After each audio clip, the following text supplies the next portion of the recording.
50 anos depois. Capítulo 6. A visita ao cárcere, parte A. A notícia desses acontecimentos repercutiu na residência de Ovídio Lúcio, originando as mais tristes inquietações e angustiosas expectativas. Apesar da fé que lhe fortalecia o coração, a jovem Célia sentiu-se tocada de profunda amargura, e a sua única consolação era a possibilidade de ouvir o avô paterno, que a esse tempo já lia avidamente os evangelhos e as epístolas de Paulo, agasalhando no íntimo a mesma fé que iluminava já tantos heróis e mártires. Ambos, horas a fio, em confidências cariciosas, deixavam-se ficar no terraço palaciano do Aventino, a observar a fita extensa e clara do Tibre, ou embevecendo-se na contemplação do céu. O venerando Quinéio Lúcio reconfortava-lhe o espírito abatido com sua palavra conceituosa e experiente. Citavam agora os mesmos textos evangélicos, exteriorizando simultaneamente análogas impressões. Quanto a Alba Lucínia, depois de ouvir as mais enérgicas exprobações do velho pai, concernentes às denúncias de Pausanias, sentia-se mais confortada, com a certeza de que o marido regressaria breve e definitivamente ao lar, obedecendo a inesperadas ordens do governo imperial. A pobre senhora atribuía esse júbilo às preces de Túlia e da filha, agradecendo ao novo Deus na intimidade de seu espírito, porquanto o regresso de Ovídio era um bálsamo para o seu coração atormentado. Com efeito, decorridos poucos dias, o tribuno voltava aos penates com um suspiro de satisfação e de alívio, depois de cumprir integralmente todas as obrigações que o prendiam ao recanto das predileções do César. Informado a respeito de Nestório e da sua atitude, o patrício se surpreendeu penosamente, desejando com sinceridade desviar o ex-cativo da situação delicada em que se encontrava. Mas logo soube que era seu pai, que era também o pai de Ciro, ressurgido em Roma para lhe agravar as preocupações morais. Ovídio Lúcio fez um gesto de espanto e de incredulidade. Entretanto, ouviu até o fim a narrativa do sogro, molestando-se profundamente com a conduta da esposa em permitir que a filha comparecesse a uma reunião condenável ao seu ver.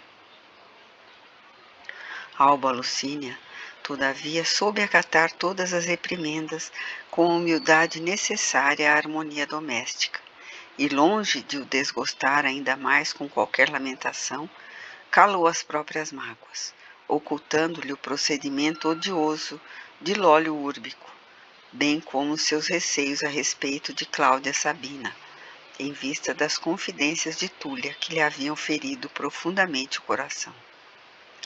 A nobre senhora, nas suas elevadas qualidades de devotamento ao lar e de reflexão nos problemas gerais da vida, operou verdadeiros milagres de afeto e dedicação para que a tranquilidade espiritual voltasse ao íntimo do esposo amado. No dia seguinte ao seu regresso, Ovídio Lúcio tomou todas as providências para avistar-se com Nestório na prisão mamertina. O aparecimento de Ciro na capital do império representava para ele um fato inverosímil. Não podia crer que o seu liberto de confiança, cujas atitudes lhe haviam conquistado a maior simpatia, pudesse ser o pai de um homem que o seu coração detestava. Queria, assim, certificar-se da verdade por si mesmo. Além do mais, se os acontecimentos não fossem verdadeiros, empenharia todo o seu prestígio pessoal junto ao imperador, a fim de evitar o martírio e a morte do prisioneiro. A realidade, porém, haveria de contrariar esse intuito sem resquícios de fantasia. Chegado ao presídio, conseguiu de Sisto Plócio, oficial que superintendia o estabelecimento, uma licença incondicional, de modo a se avistar com o prisioneiro como bem entendesse. Dentro em pouco, varava corredores e descia escadas subterrâneas, ladeando celas imundas, onde a luz era uma escassez terrível e clamorosa, e não tardou em encontrar Nestório ao lado do filho. Ambos estavam magros, desfigurados, a tal ponto que o patrício, fosse pelo abatimento físico do rapaz, fosse pelas sombras que o cercavam, não reconheceu Ciro de pronto, dirigindo-se ao liberto nesses termos que profundamente o comoveram. Nestório, já sei os motivos que te trouxeram ao cárcere, mas não hesitei em vir até aqui para ouvir-te pessoalmente, tal a estranheza que me causou a relação das ocorrências. Havia nas suas palavras um tom de sensibilidade e de simpatia feridas, o que o ex-escravo recebeu como bálsamo dulcificante para o seu coração.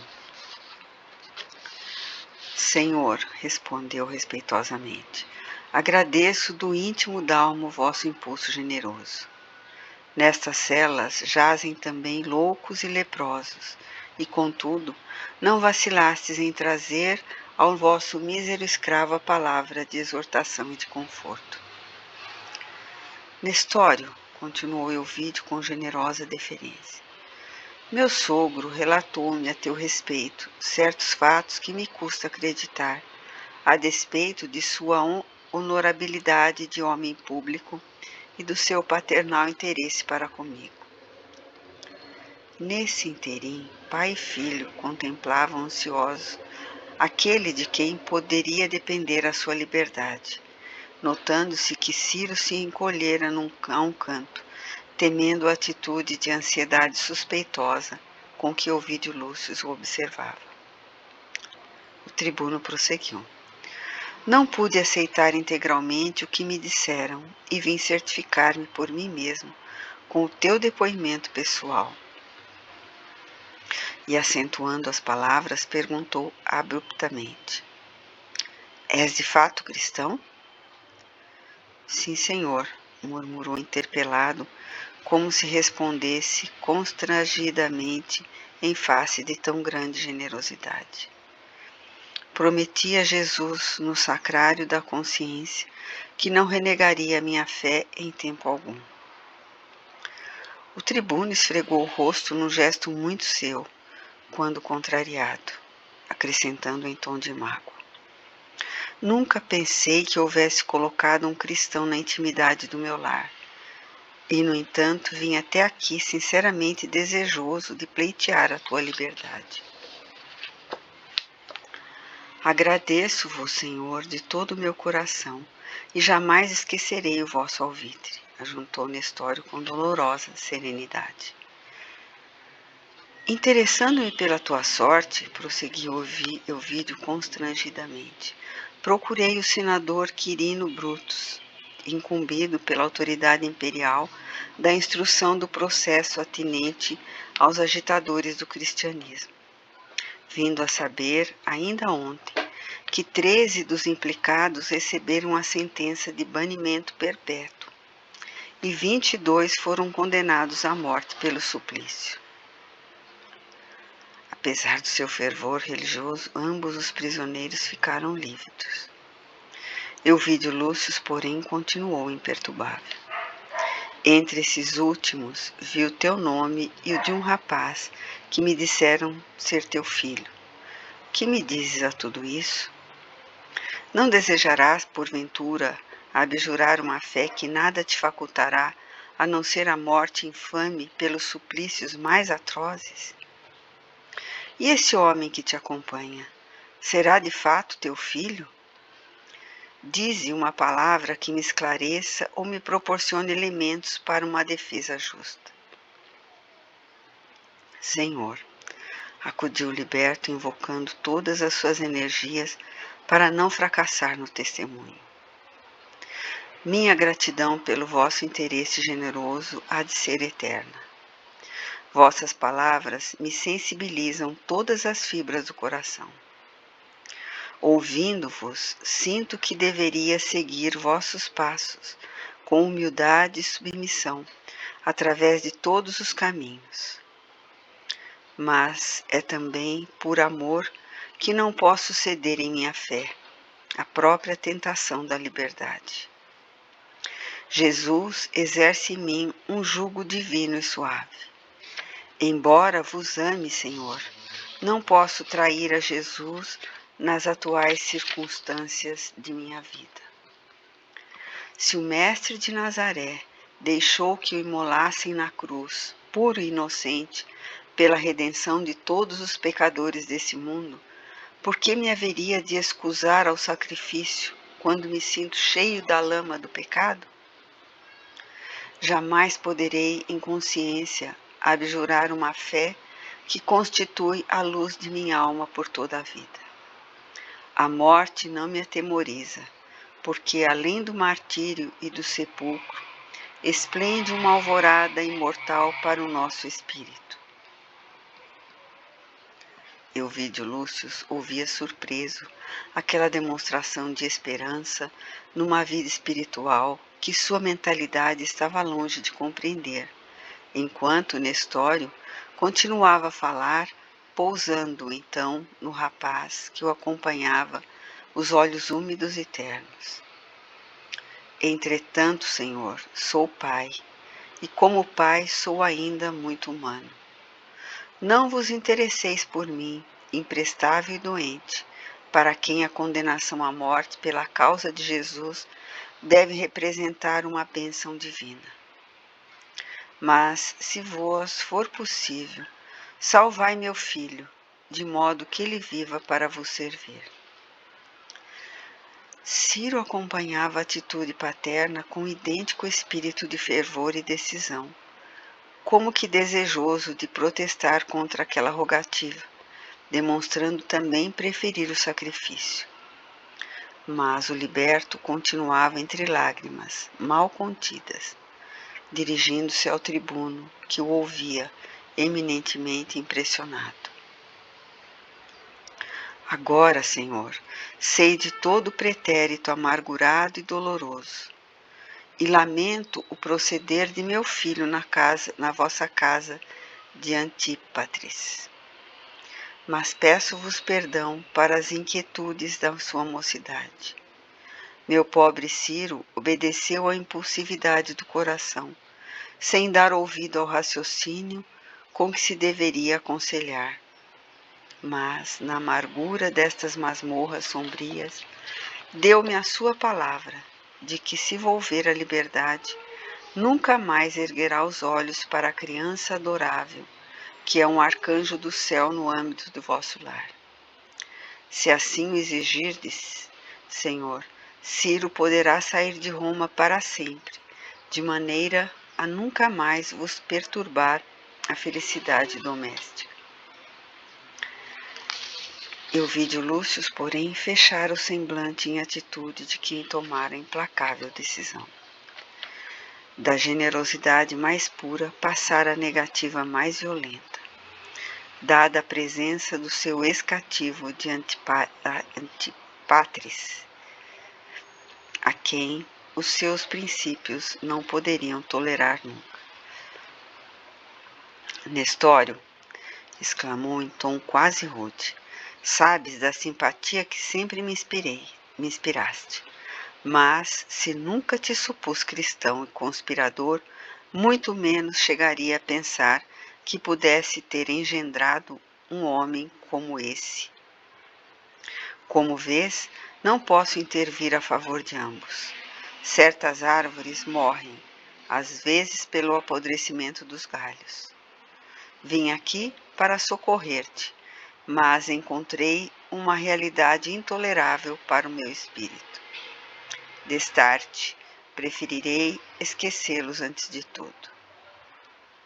Senhor, murmurou ainda o liberto, como se desejasse reter a sua amizade, pedindo-lhe perdão para morrer com a certeza de que o tribuno lhe havia reconhecido sincero agradecimento.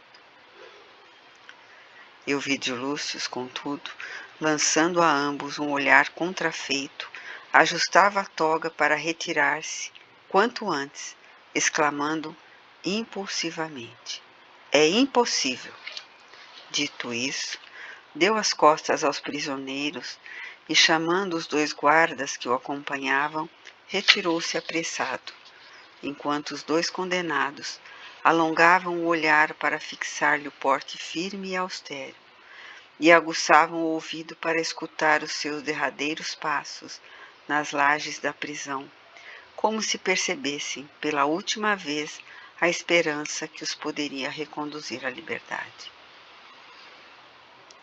Nestório sentia-se sufocado, mas a nuvem de suas lágrimas, como que se rompera para atenuar-lhe as amarguras, enquanto Ciro se lhe lançava aos pés, beijando-lhe as mãos a murmurar: meu pai. Ambos desejavam retornar ao sol claro da vida, sentir as emoções da natureza, mas o ambiente abafado do cárcere asfixiava.